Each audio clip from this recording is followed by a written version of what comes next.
The first thing my sister said that night wasn't, "Hello," it was, "We don't feed extras." Then she slid a plain glass of water toward my son, while her daughters waited for lobster platters. My mother didn't even flinch. She just added quietly, "You should know your place." That moment changed everything, because some lessons can't be told. They have to be served.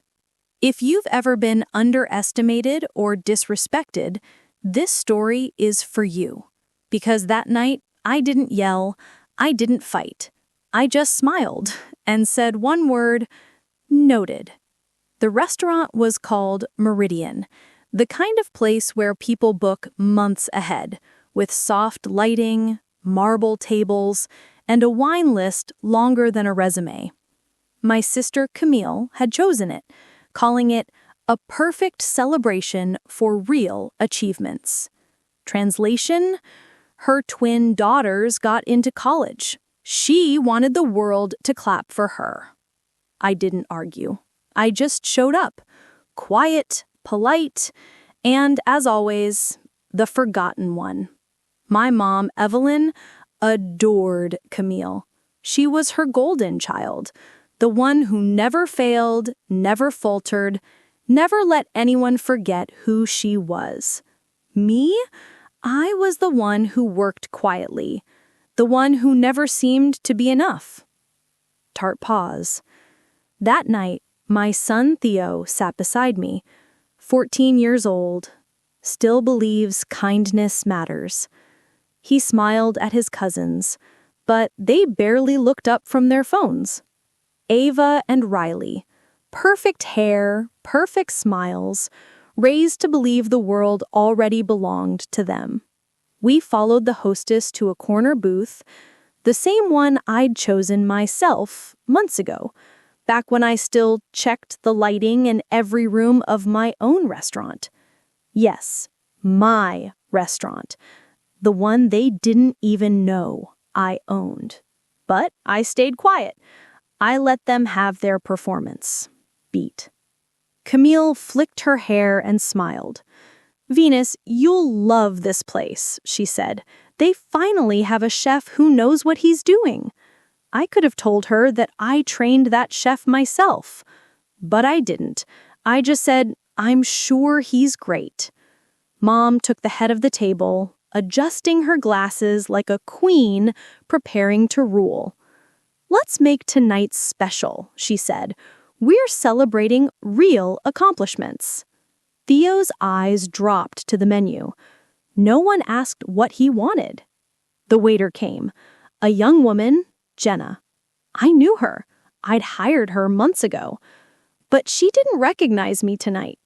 "What can I get you all to drink?" she asked. Camille smiled. "A bottle of Silver Crush Chardonnay for the table." She nodded, then turned to Theo. "And for you, sir?" He smiled shyly. "Sparkling water with lemon, please." Before she could write it down, Camille waved her off. "He'll have tap water, regular glass." Theo blinked. "Oh, I just thought." "It's fine," she interrupted. "Sparkling waters for guests of honor. Right, girls?"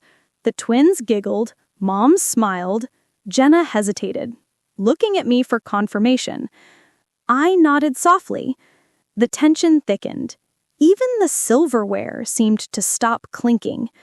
Mom said, "It's nice we're all together, even if some of us don't get to do this very often."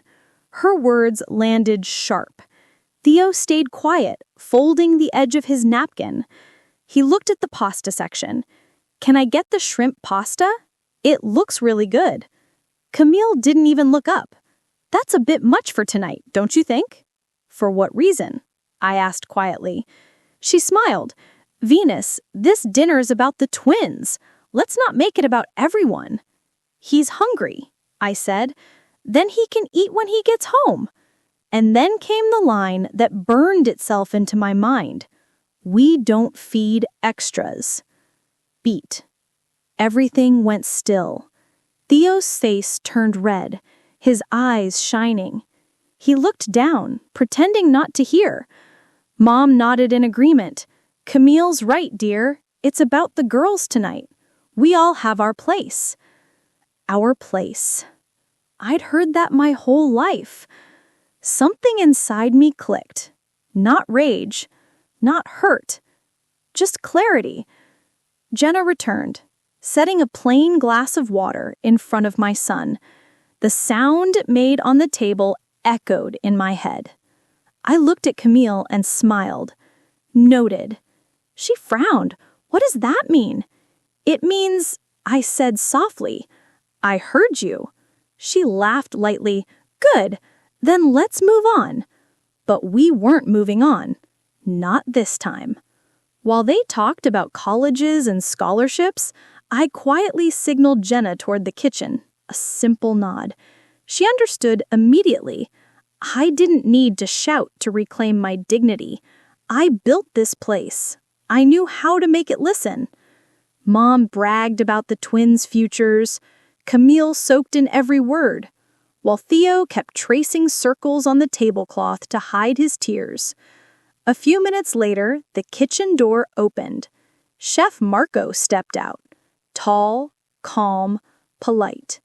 He approached our table. Is everything all right, ma'am? He asked. Everything is perfect, I said. I just thought my family should meet you. Camille chuckled. Venus, what are you doing? Introducing someone important. I smiled at Marco. Would you mind telling them your position here? He hesitated. I'm the head chef at Meridian. And who do you report to?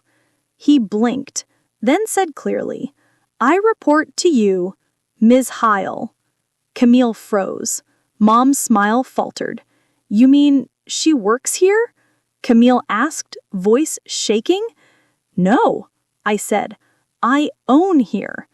Silence. I bought out the investors 18 months ago. Every plate, every glass, every salary, it all runs through my signature. Camille's eyes widened. Mom stammered.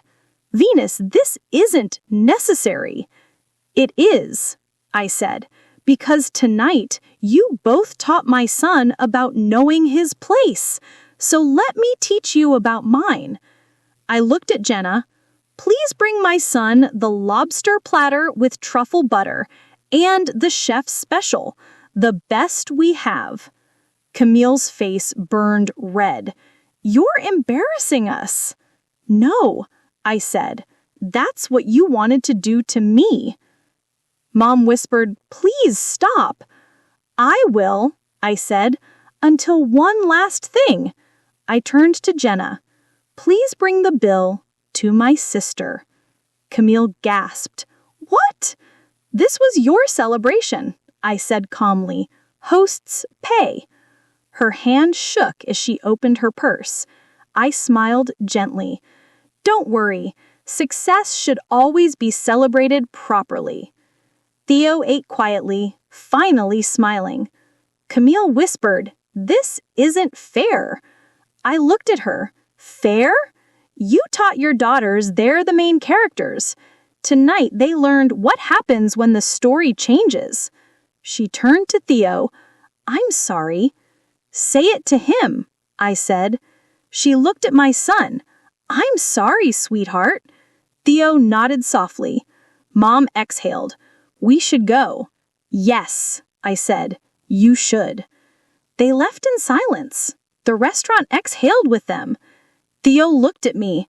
Are they going to hate you now? Maybe, I said. But that's all right. I didn't do it for them. He smiled. I'm proud of you. I smiled back. Be proud of yourself, too. You stayed kind. We left the restaurant just before closing. The city lights shimmered through the window car. Some people spend their whole lives learning their place. Others build it. I built mine. One insult at a time. One long night at a time, until no one could ever slide water across my table again. Beat. If you've ever been made to feel small, remember this. You don't need to raise your voice to prove your worth. Sometimes silence is the loudest revenge. Beat. Hit like if you felt that. Subscribe for more stories where justice isn't just served, it's beautifully plated.